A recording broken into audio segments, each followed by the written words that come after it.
Fala galera, bem-vindos ao canal do Mente Binária, bem-vindos a mais uma aula aí de Binary Exploitation. Vamos dar seguimento ao que a gente já vinha falado e espero que vocês estejam estudando, estejam correndo atrás, porque sem estudo, sem aquisição de conhecimento, a gente não consegue entender o assunto na sua plenitude, beleza?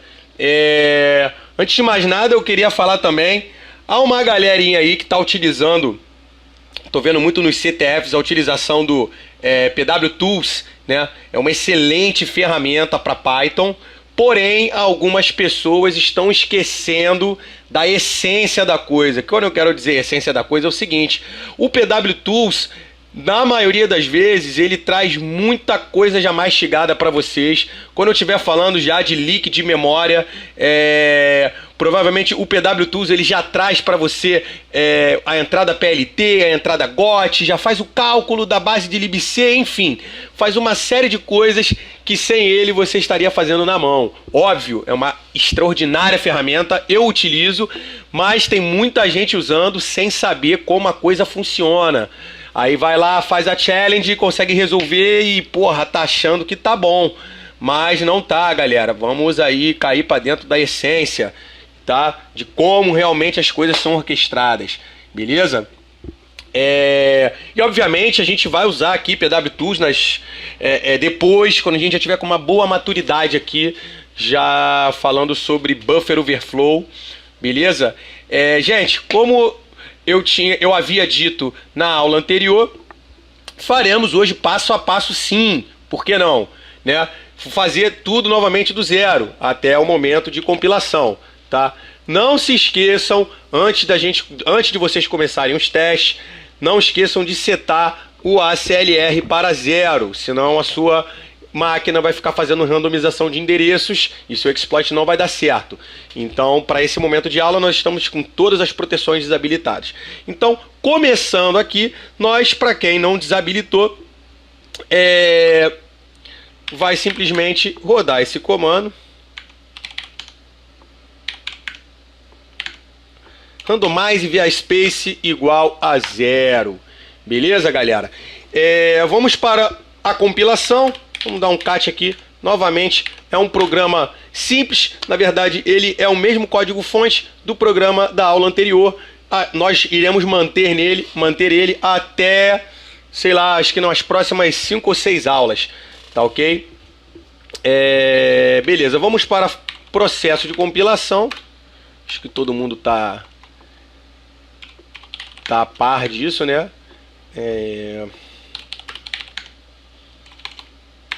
E vamos lá a desabilitar as proteções. Vou fazer o comentário de cada uma.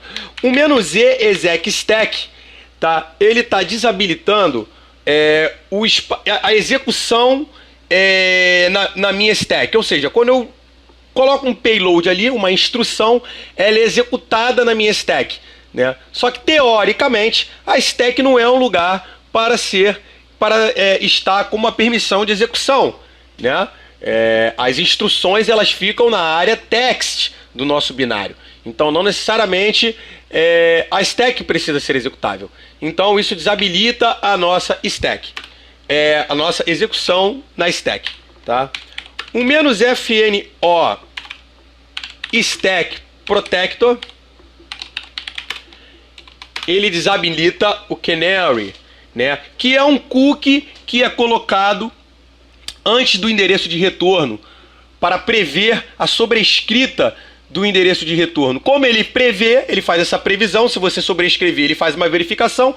Com isso você não consegue sobrescrever o endereço de retorno. E se você não souber sobrescrever o endereço de retorno, simplesmente você causa um segmentation false na aplicação, você crasha a aplicação.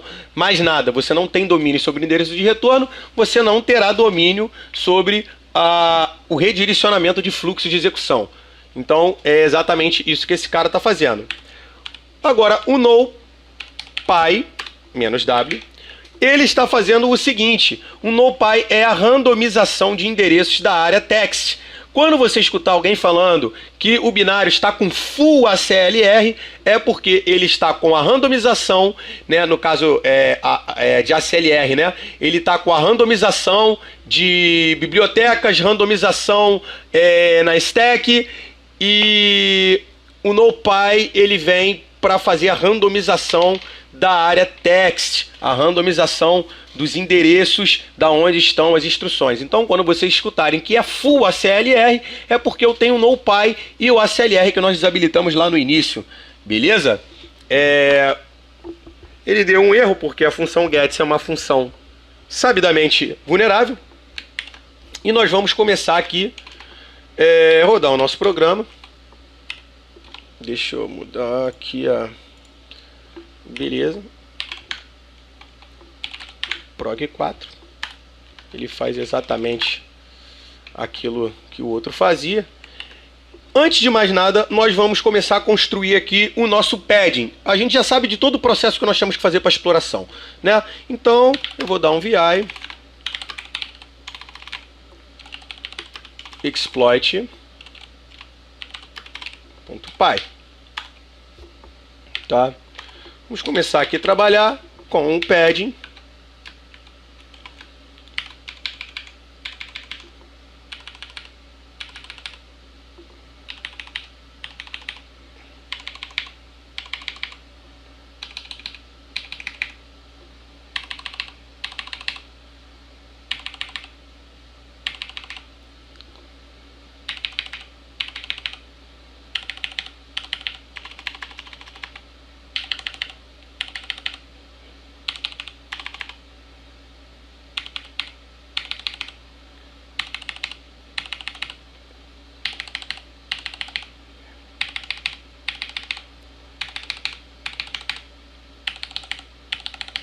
Beleza, é chatinho fazer isso aqui, mas tudo tranquilo. Fernando, por que você coloca 8As, 8Bs, 8Cs e assim sucessivamente?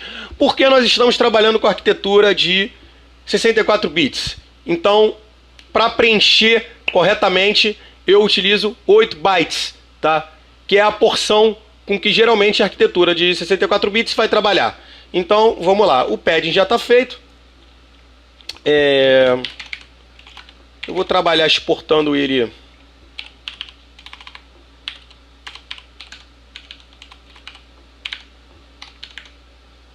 Python 3 está instalado. Vamos começar a usar o Python 3.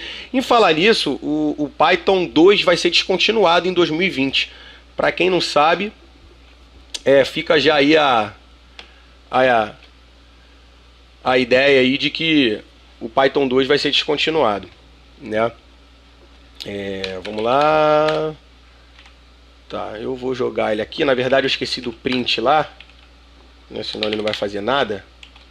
Opa, o que houve aqui? Beleza. Print padding. Ou seja, a diferença aqui, o Python 3 tem algumas diferenças, né? Aqui no caso ele está um pouquinho mais chato com a questão de organização, então o print tem que ser entre parênteses agora, enfim, dentre outras séries de coisas. Beleza, nosso padding. 1, 2, 3, 4, 1, 2, 3, 4. Eu pensei que tinha menos O. Vou exportar para um arquivo chamado ESP. Vamos lá no nosso binário, desassemblar, prog 4. Eu dei Jesus aqui direto. Tô ficando maluco. Vamos lá. Nossa função vulnerável, a gente já sabe. Disasmain é a função vum. Vamos desassemblar vum. A gente pode dar, antes disso, um checksec. O GDB já traz isso, né? Para quem não tem GDB instalado também, é só colocar GDBP da instalação. É muito simples, tá? Não tem mistério nenhum. Qualquer dúvidas, entre em contato comigo, pergunte ali no vídeo, estou sempre disposto a responder. Ou lá no Discord do Mente Binária. Estou o tempo todo lá, tá? Responderei quando possível, claro. Vamos desassemblar a vum. Nós já sabemos o que a gente quer. Vamos setar um breakpoint aqui na nossa instrução RET. Beleza? E vamos executar passando o conteúdo do nosso arquivo. Beleza? Eu sobrescrevi a stack, sobrescrevi o endereço de retorno, provavelmente. Como a gente pode analisar a stack? Dessa forma, tá? O G ali quer dizer que eu estou trabalhando com long, estou trabalhando com 8 com endereços que não são de 32, né? Porque se eu botar o WX, ele mostra endereços de 32 e a gente está na arquitetura de 64, desculpa, e eu vou mostrar dessa forma. Como analisar a pilha? Eu posso botar 20, vou botar aqui 40 ocorrências da minha pilha. Ah, Fernando, tua pilha, por que tu está mostrando o RSP? Porque são as ocorrências, porque o RSP aponta pro topo da pilha, certo? Então as ocorrências disso, ele vai me mostrar tudo que foi empurrado para a pilha, né? Vai mostrar, vamos colocar assim, um histórico. Provavelmente eu sobrescrevi o endereço de retorno, eu vou colocar aqui as ocorrências e eu vejo que eu sobrescrevi, tá?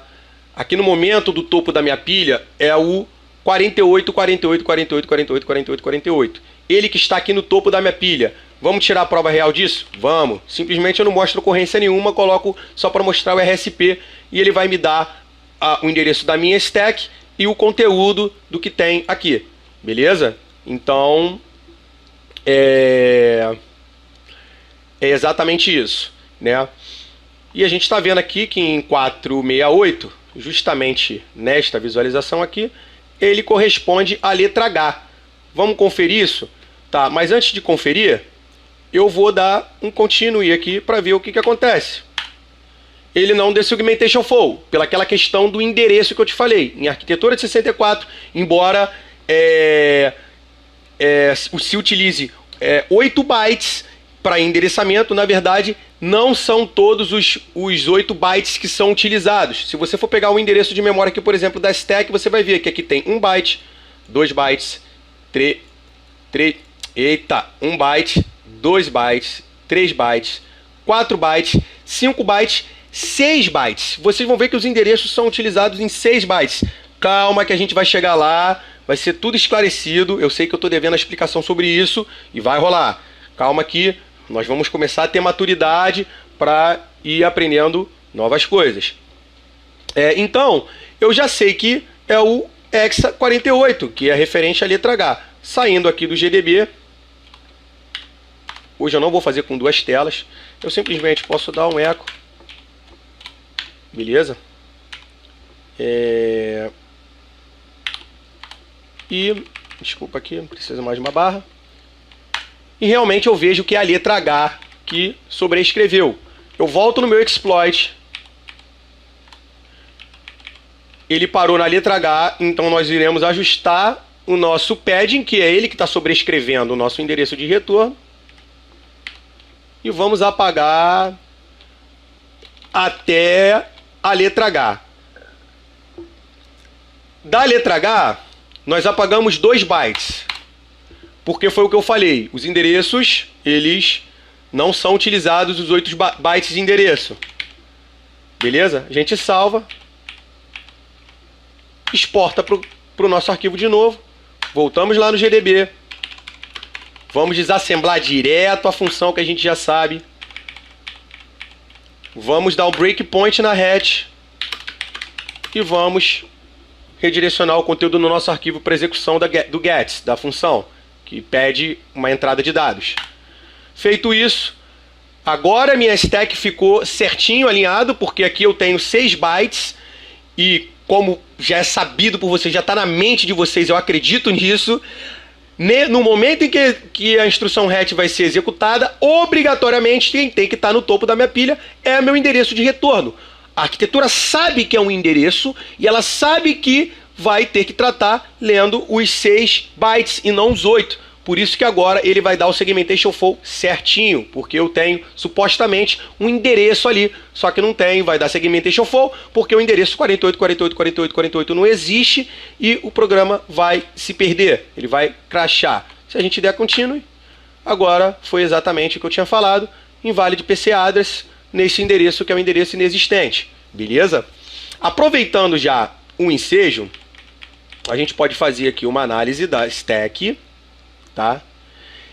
E ver que no momento quem estava empilhado aqui em cima do endereço E470, tá?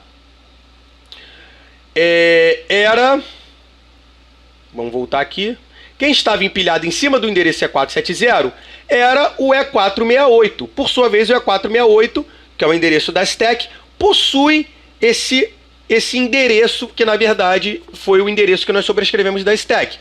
Quando a instrução RET executou, esse cara foi lá para o RIP para dar continuidade à execução das nossas instruções, voltando para a função anterior de onde foi chamado, isso vocês já sabem. Quando ele desempilhou, quem ficou aqui embaixo é o 470.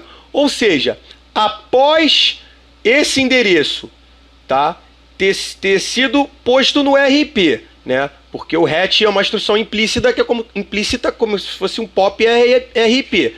Ele indo para lá, quem ficou agora aqui é o 470. Então vocês concordam que no meu payload, após a sobrescrita, que eu sei que é nos Hs, eu preciso entrar com a minha carga útil, que no caso seria o meu payload propriamente dito, o meu shellcode propriamente dito. Veja que eu simplesmente tenho aqui um endereço, né? Aqui no caso é o meu endereço que foi sobrescrito, o endereço de retorno. E imaginem que ao invés de 48, 48, 48, eu tenha o meu endereço aqui, um endereço abaixo desse cara aqui que vai ser retirado, vai ser desempilhado da pilha. Ou seja, vocês concordam que se eu apontar o endereço E470 sobrescrevendo o meu endereço de retorno com E470 e no E470 eu tiver o meu shellcode, vocês concordam que vai executar? É arquitetura pura, né? Foi para o RIP, ele sabe que o endereço E470 é o endereço da minha stack, é o endereço existente, aponta para lá, quando chegar lá, apontar para lá, o que vai executar? O meu shellcode, tá? Isso foi visto na aula passada. Então a gente já sabe que um bom lugar para jogar o nosso payload, o nosso shellcode, seria em E470, tá? Porém, como eu expliquei para vocês, o que aconteceu? Na aula passada, o programa não funcionava dentro do debug. Ou ele funcionava fora e dentro não funcionava. Pelas questões que eu falei de alinhamento, pelas questões que eu falei de path, contextos diferentes sendo executados dentro do GDB e fora do GDB. Tá? Então o que acontece? Vamos pegar esse endereço aqui. Vamos sair do GDB. E vamos agora colocar aqui hatch igual ao endereço. Beleza? Feito isso,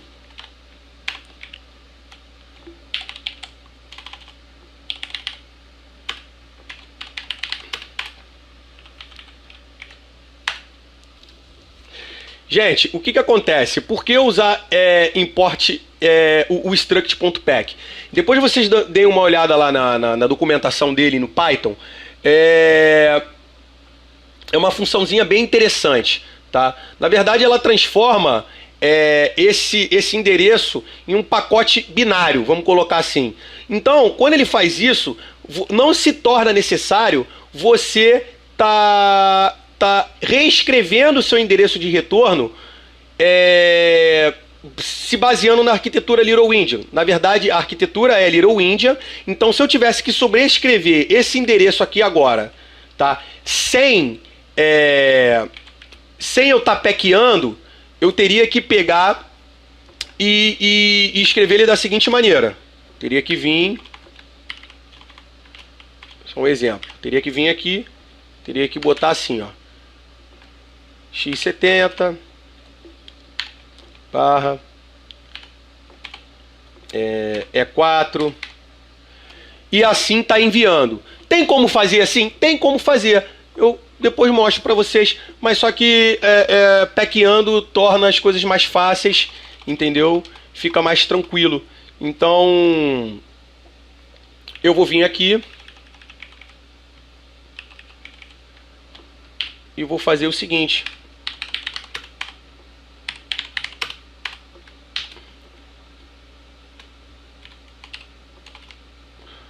Esse aqui é de long, tá? Você tem que trabalhar com os dados corretos.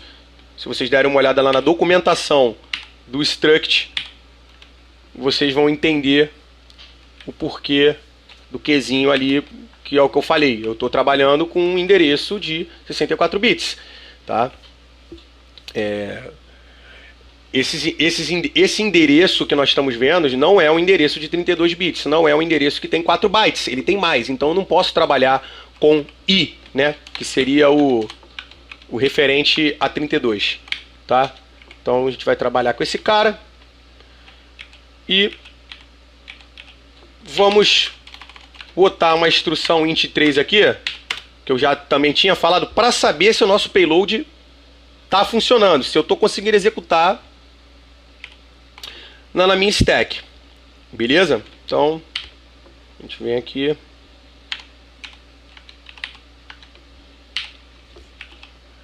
faremos aqui o seguinte, tá? Mais int3, ou seja, eu sobrescrevo meu endereço de retorno com E470, que nós já vimos ali na pilha, ele aponta para esse cara e, seguindo a cronologia da pilha, né, seguindo como as coisas são alocadas na stack, quem vai estar lá vai ser meu int3. Exporto. Opa. Deixa eu ver o que está acontecendo.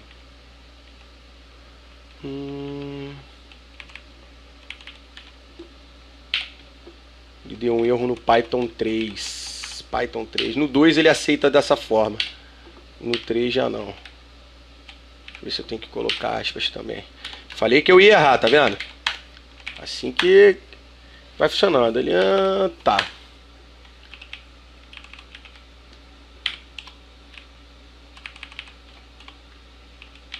Deixa eu reescrever esse cara fora.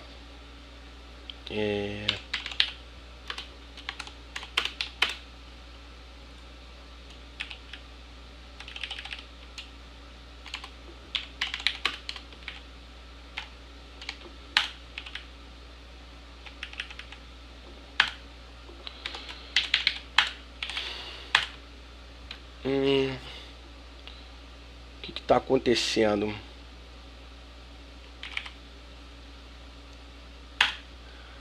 Ele deveria ir.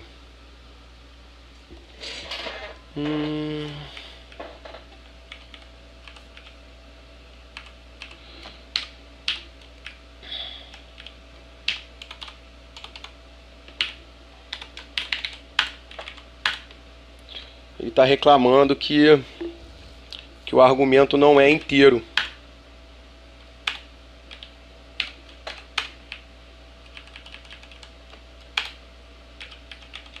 Deixa eu ver uma coisa aqui.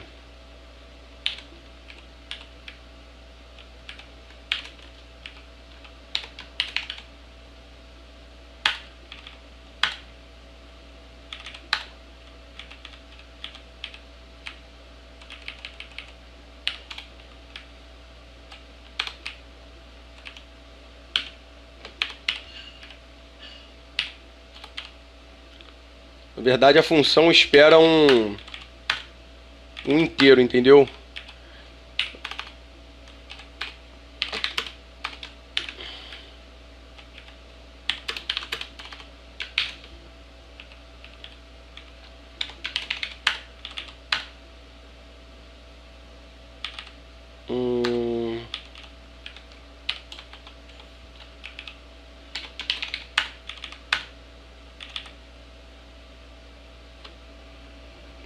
Cara, o que está acontecendo? Deixa eu ver se no Python 2 roda. Cara, no Python 2 ele roda. Tá acontecendo. E eu nem preciso transformar inteiro no 2. Eu posso jogar ele direto. Gente, vamos dar continuidade aqui no 2. Eu ainda não estou também acostumado com o Python 3. Então tem algumas coisas que acabam dando errado. Então no final da aula a gente tenta resolver essa questão, tá? Mas retomando aqui o raciocínio, eu vou exportar, vou lá no GDB, Vou setar o breakpoint. E vamos lá. Tá. Cometi um outro erro. Eu esqueci de ajeitar lá no meu exploit de retirar a letra H, né? Por que isso? Porque a H, ela sobrescreve o endereço de retorno. Eu já tenho alguém aqui sobrescrevendo, então ficou algo a mais. Retornando, exporto, GDB, breakpoint, execução. E vamos lá. Olha aqui o E470 agora no topo da minha pilha, tá? Eu só coloquei uma instrução de breakpoint aqui. Não sei se vai dar certo, mas deu exatamente. Viu o que aconteceu? Vamos executar de novo.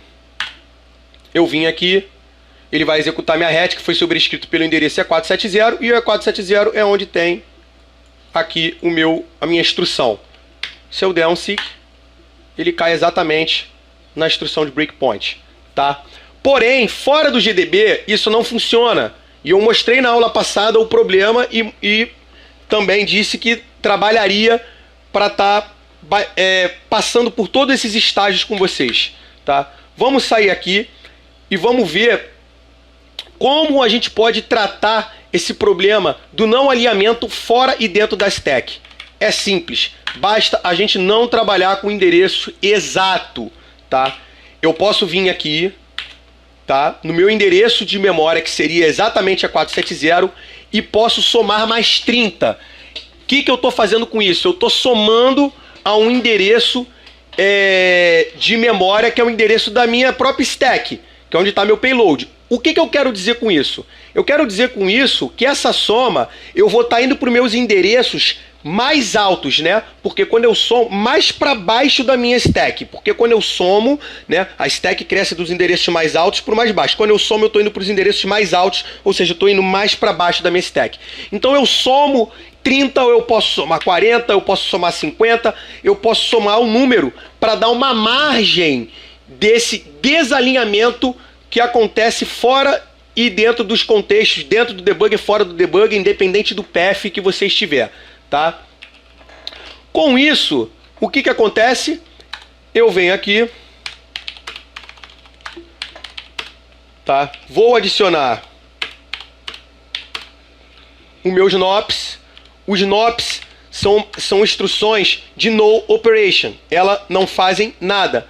Elas simplesmente não executam nada. É como se ali tivesse uma instrução, na verdade tem, que ela não faz nada. Ela só vai seguindo, passando para o seguinte. Onde você encontrar um NOP, ele não faz nada. Ele executa aquela instrução, o processador sabe não faz nada, ele passa para a instrução subsequente ao fluxo do programa, né?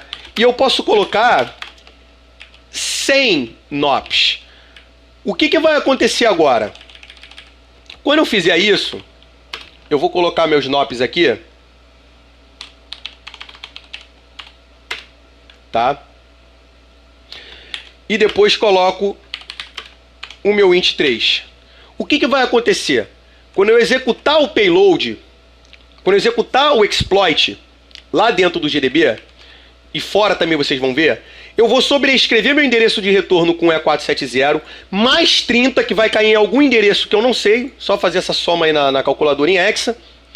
E quando ele chegar e sobrescrever meu endereço de retorno com E470 mais 30, logo em seguida eu vou ter os NOPs. E os NOPs, eles não fazem nada. Então eles vão ter uma sequência de NOP até chegar a minha instrução. Com isso, não necessariamente eu preciso ter o endereço exato da minha stack. Então, por acaso, se ela ficar desalinhada fora do contexto do GDB, ou porque eu não estou executando dentro do mesmo path, ou variáveis de ambiente diferentes, que isso tudo influencia, o que vai acontecer? Isso vai funcionar. Bem, basta, nós viemos aqui, vou exportar, GDB, breakpoint, exporto. Olha o que aconteceu, ele encontrou meus NOPs, os meus nops, eu vou dar um seek aqui, você vai ver que ele vai entrar nos nops, vai executando uma série de nops até encontrar o meu int3 foi executado aqui, não deu pra ver porque ele só tá com um ali. Deixa eu melhorar esse cara. Eu vou botar aqui 8 opcode desse cara, exporto GDB breakpoint, executo, beleza. Olha o que aconteceu, ele vai parar no primeiro breakpoint, que o CC, é o opcode, né, de breakpoint, e exatamente o que aconteceu, beleza? A série de int3 aí. Agora, mostrando para vocês como isso funcionaria fora, eu vou pegar aqui da aula 3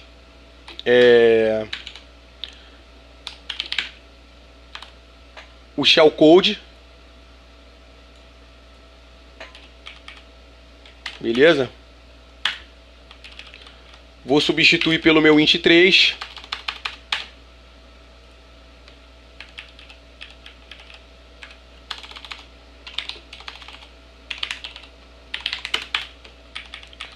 Beleza? E desta forma eu não preciso de um alinhamento.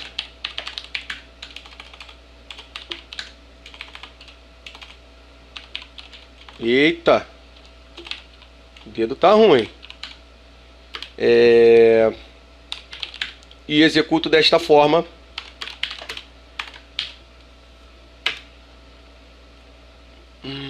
Beleza.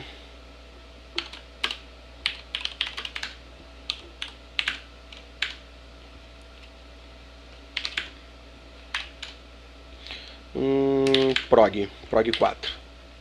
Eu vou explicar na próxima aula, tá, o porquê da execução assim dessa maneira, tá ok? Deu algum chabu. Não sei o que foi.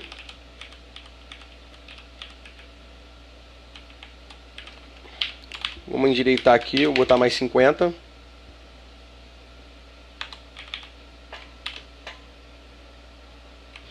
Tá, já sei o que foi. Me desculpem. Não foi nada no nosso payload. Vamos retornar lá. Eu estava concatenando o cat. Não é isso que tem que se fazer.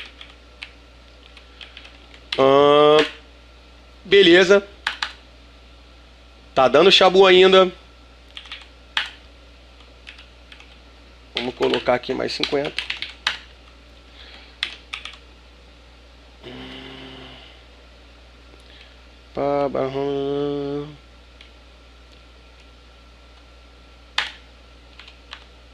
Beleza. Não tinha executado. Foi o que eu falei para vocês. Viu a modificação que eu fiz. Vamos voltar lá. Com mais 30, ele ainda estaria desalinhado, tá? Ou seja, ele provavelmente o meu payload não caiu onde deveria cair e o programa se perdeu. Deu illegal instruction ali. Então eu adicionei mais um número maior para ser somado. Com isso, eu fui mais para baixo da minha stack, eu fui indo para os endereços mais altos e enchi de nop até ele encontrar o shellcode. Com isso agora eu tenho o /bin/sh executando, que é o nosso shellcode. Beleza? Gente, essa aula eu acho que ficou bastante extensa. Vocês viram que eu também erro. Esse é um processo que precisa ser analisado com calma, principalmente quando você não acerta de primeira o alinhamento dentro e fora do GDB, tá? Se eu for dentro do GDB, vamos sair aqui. Se eu for dentro do GDB, o exploit tem que rodar, tá? Eu não sei se eu exportei, deixa eu ver aqui, exportar de novo. Só pra gente finalizar. Isso é um processo totalmente de análise, não tem como fugir, tá? Eu, obviamente, coloquei um número maior lá, por teste. Eu não sabia que iria pegar com aquele número, eu sabia que uma hora ia funcionar, porque desta forma funciona quando você você não prevê um endereço exato na sua stack para você colocar o seu payload, para ele funcionar em outros ambientes, digo outros ambientes, outros paths, né? Com outras variáveis de ambiente. Se você levar esse exploit, por exemplo, para dentro aí do seu SO, entendeu? Então, isso é um processo de análise que às vezes requer você também tá trabalhando com duas janelinhas aí. Uma lá você analisando lá com o WOT que eu falei, dando demesg, vendo aonde está quebrando e ajustando. Isso é um processo realmente assim. Estou mostrando para vocês também que eu erro, que eu só que obviamente eu não vou fazer o processo todo de análise que eu fiz que nem no vídeo anterior, mostrando com demesg para acertar realmente o alinhamento na pilha. E obviamente ele tem que rodar aqui. E ele, tá vendo? Ele tenta executar, ó, process, o PID do process, né? Do processo, e ele tentando executar. Só que aqui dentro do GDB não vai abrir, tá? A gente está dentro do debugger.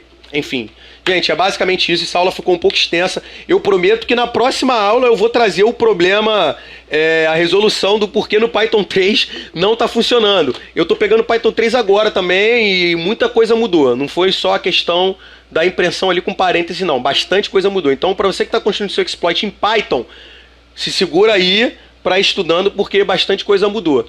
Valeu? É basicamente isso. Acho que a aula ficou muito, mas muito extensa. Eu vou encerrando aqui e prometo trazer na próxima aula aí essa questão da resolução do Python. Alô, Reis Raf, camarada que é fera aí em Python, que me auxilia bastante com essas questões, principalmente da migração para o Python 3. Ele provavelmente sabe aí o motivo da não execução. Um abraço, galera, e um bom final de semana para